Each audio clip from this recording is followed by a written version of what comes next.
Welcome back, ladies and gentlemen, boys and girls, to another session with Mr. Smith, your humble servant.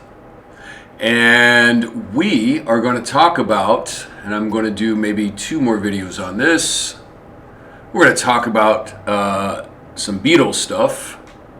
So if you guys are Beatles fans, you might not want to hear this.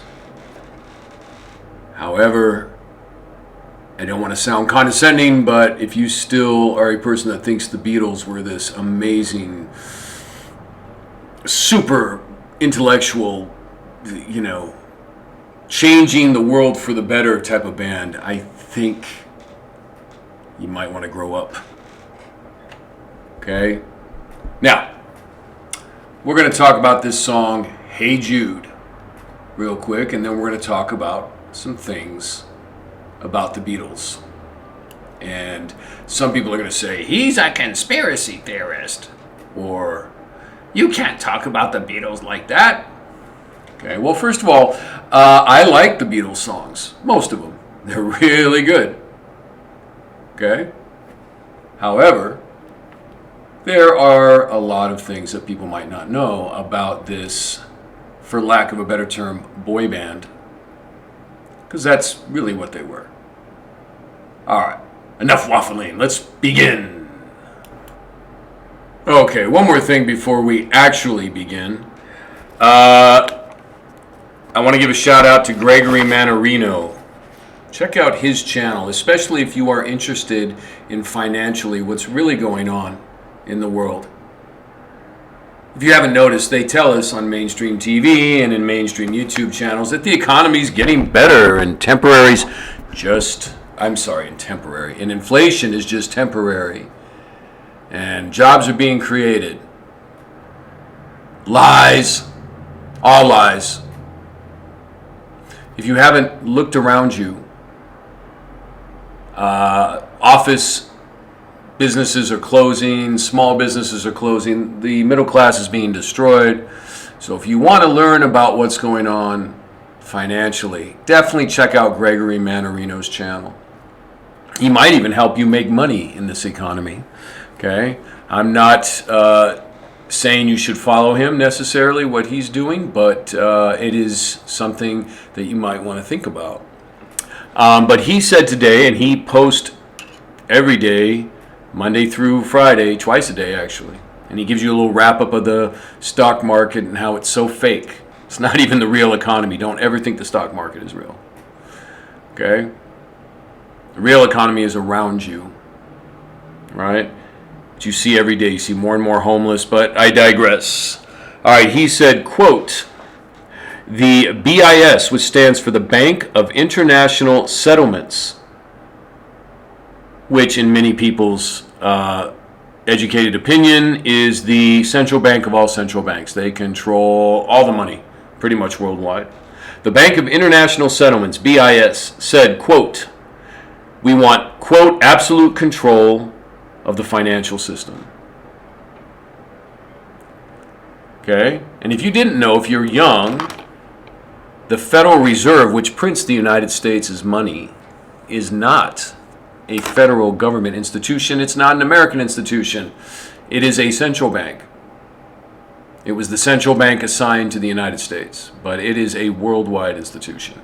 Now, for those of you that like a deeper exploration into that, the Bible tells us that Satan, that's more of a title, right? Satan means the adversary or the enemy. Lucifer is his name. Lucifer used Cain, right? The son that killed his brother Abel, right, in the book of Genesis. But Lucifer used Cain after this to set up cities and the monetary system. So for those of you that are spiritual, or you kind of have an inkling that it is Lucifer and the fallen angels that run the banking system. And for those of you that are more secular, well, oh well. But so please, if I can encourage you to search out the Most High God, the God that created Lucifer, and his Son, and search out Christ, his Son, and search out the Holy Spirit, you will hopefully come back to the Most High God, and he will show you how to get through these tough times ahead. It is very nice feeling to know that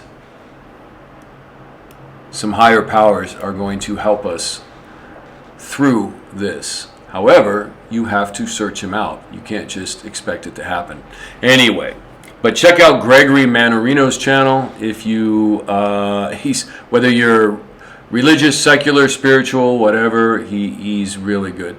He's a good guy to check in on a couple times a week to see what's happening, whether you believe in the gods or not, because it is happening, right? The economy's collapsing, everything, all that stuff. But let's get back to this. Okay, let's get back to the task at hand here, right? Let's analyze this song, Hey Jude. Now, I told you guys in the last video I did on Robert Palmer's song, Simply Irresistible, that there was a line in there where he was paying homage to the mother goddess, otherwise known as Semiramis, Ishtar, Esther, Easter, right? Known as Diana in Roman culture, right?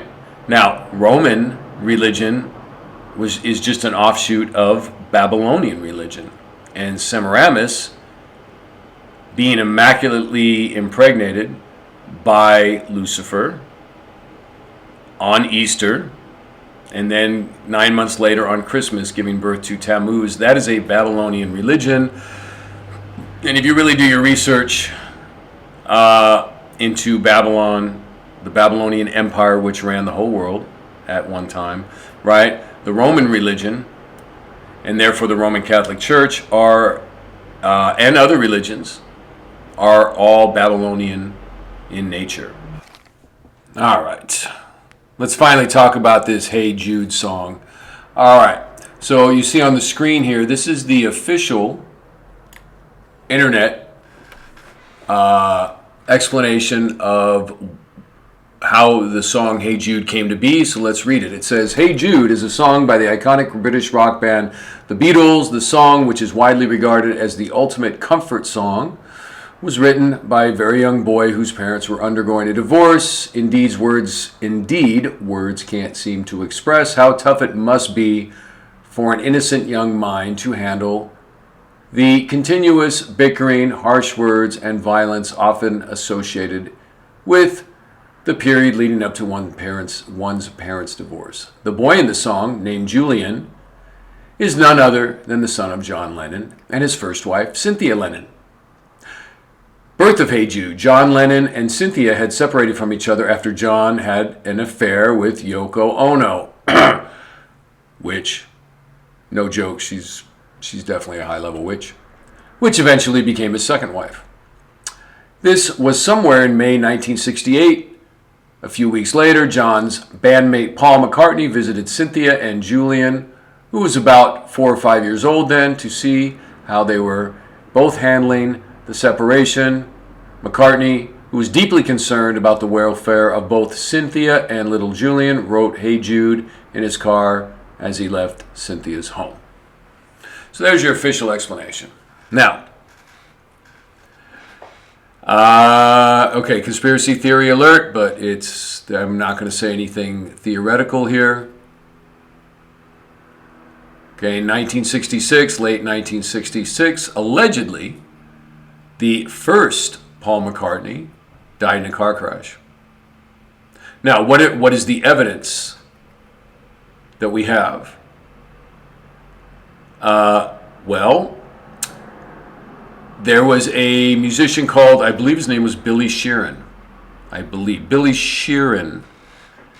And he was Paul McCartney's body double in the mid-60s. And allegedly, he was hired to replace the first Paul after the first Paul died. Now, why would they do that? Well, because the Beatles, which were created at a place called the Tavistock Institute, and we're going to get into that in another lesson, which does sociological experiments, was a very successful boy band, in a way. and it was a cash cow. So they couldn't ruin that cash cow. So they found somebody to replace Paul McCartney, and it was this guy named Billy Sheeran, allegedly. Billy Sheeran was a musician in his own right, and he just disappeared in 1967. Now, if you look at the photographs of the early first Paul, he was the same height as John Lennon. In photographs from 67 on, he was a good 1.5 inches taller than John Lennon. Now, it's very suspicious that the Beatles manager, I believe his name is Brian Epstein, said the Beatles were no longer going to tour and play live in 1967. Coincidence?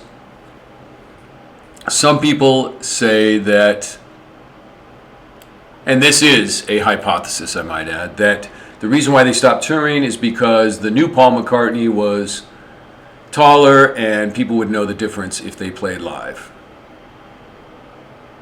Especially people that had seen the Beatles with the old Paul McCartney. And this new Paul McCartney, this Billy Sheeran guy, has been making money and doing music under the name of Paul McCartney ever since. And some people have a hypothesis that the reason why John Lennon was killed was because he was getting ready to spill the beans. Right? John Lennon allegedly did not like the new Paul McCartney, but went along with it. So, this would be the new Paul McCartney that wrote Hey Jude. Do you really think he was just cared so much about Julian? I guess Jude is a nickname for Julian. I did not know that. I actually read the book of Jude in the Bible just to see if there was any connection to the song Hey Jude. I could not find any, so that was a dead end. Anyway, so the new Paul McCartney allegedly wrote this song in his car as he left Cynthia's house. Now, and I say allegedly wrote because we're going to look at this man, Theodore Adorno, who some people say wrote most of the Beatles songs. We'll get to that in the next one. But I mainly want to focus on the lyrics in Hey Jude, and you can see, in my humble opinion, that that this is just another song that has a lyric in it that pays homage or reference to the mother goddess, Semiramis. Okay? So, let's take a look at the lyrics, shall we? Hey Jude, don't make it bad. Take a sad song and make it better. Okay. So it says, hey Jude, don't make it bad. Take a sad song and make it better. All right. Remember to let her into your heart. He can't be talking about that witch Yoko Ono. Allegedly witch. I should say that. Allegedly. Why would you say that? And it can't be he's talking about his mother Cynthia? No. Then you can start to make it better. I propose the idea that this has nothing to do with Cynthia Lennon or Yoko Ono. This, to let her into your heart, is talking about the mother goddess. The Shekinah, as the Jewish people call her. Right? Semiramis, Diana. Once you let her into your heart, now in the Bible, heart means mind. Right? Heart of the matter. Okay, so you let her into your mind. This also could be a witchcraft ritual song where they right? They call on the female goddess, right? I've also known witches' covens to call on Aurora. That's a female goddess, right? Which is a fallen angel. Okay. Let's read the next line. Hey Jude, don't be afraid. You were made to go out and get her. What does that have to do with the kid's divorce? Go out and get who? The minute you let her under your skin, then you begin to make it better. So you let that spirit in, you let it under your skin, you let her into your heart, everything will get better. Okay? Actually, yeah, it might get better from a worldly perspective, but not in the end. Now, it could be that Paul McCartney was talking about the Holy Spirit, the wisdom that the Most High God sends, but I highly doubt it. I don't think that has anything to do with that. I think it has to do with the Mother Goddess. Anytime you feel the pain, hey Jude, refrain, don't carry the world upon your shoulders. That's a cool line. For well you know that it's a fool who plays it cool by making the world a little colder. And then na na na na na na na na. Hey Jude, don't let me down. You have found her, now go and get her. What does that have to do with a kid's pain through a divorce? Go get who? Could it be Semiramis? Remember to let her into your heart, then you can start to make it better. So let it out and let it in. Sounds like a ritualistic thing. Hey Jude, begin. You're waiting for someone to perform with and you don't know that it's just you. Hey Jude, you'll do. The movement you need is on your shoulder. Then you can start to make it better. Okay, what does that have to do with a divorce and making a kid feel better? You would think Paul would write lyrics like, hey Jude, when you grow up you'll understand why this is happening. Try not to be mad at your parents. Love your mother and father anyway. They still love you even though they're separated. Something like that. But he's singing, hey Jude, let her under your skin, then you'll begin to make it better. Let what under your skin? I don't want anything under my skin. Definitely not that. Anyway, something is not right about their official explanation of this song. And, I think it's time to look at some of these iconic entertainers musicians, and maybe they're not quite what we were told they were. Okay? We do live, we pretty much live in a fantasy world at this point. Between movies, TVs, entertainment, sports, it's all that designed to get us off our game, to get the men off our squares, and to participate in these rituals, these Luciferian satanic rituals, and they can do it through music. So, but one thing, if you're completely secular and you don't believe in spirits and all that stuff, and the heavenly realm, you gotta admit that these lyrics of Hey Jude don't really match the official story of what it's about. Anyway, we are going to look at, in the next video, in the next couple of videos, we're going to look at this guy Theodore Adorno, who he was, and we're going to explore the possibility, the very realistic possibility, that he wrote most of the Beatles songs. So, Beatles fans, hey, when I heard the real deal about some of my favorite artists growing up, it was hard to take. So, what's the solution? Come to the Most High God and create your own music. There's no excuse. Create your own music, and if you don't like what they're pumping, like, oh my God, what did I just listen to? The young people listen to this guy. I can't even remember. They all start with Little. He's a rapper that's really freaky looking. Yeah, but if you don't want to listen to that stuff, make your own music. All right?